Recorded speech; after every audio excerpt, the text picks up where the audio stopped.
अगर आपका दिल कमजोर है तो ये ना सुने, क्योंकि आगे बयान होने वाली हकीकतें इंसान के ज़मीर को हिला देती हैं।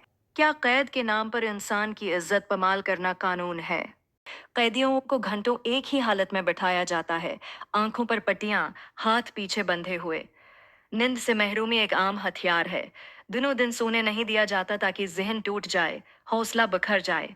तफ्तीश के दौरान आवाजें बुलंद की जाती हैं, धमकियां दी जाती हैं, मिसेला दुनिया के जमीर के सामने एक सवाल रखता है। क्या कैद के नाम पर इंसानियत मातल हो सकती है, या हमें हर हाल में मजलूम की इज्जत और सलामती का साथ देना होगा?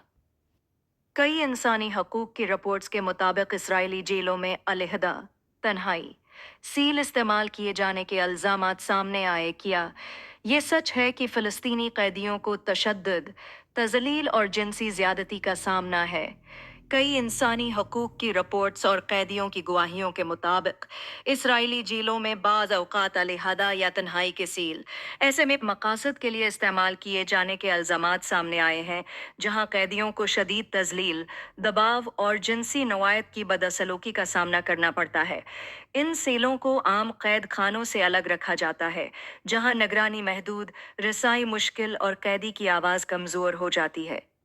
इन अल्जामात के मुताबिक ऐसे सेलों का मकसद सिर्फ कैद नहीं, बल्कि नफसियाती तोड़ फोड़ होता है।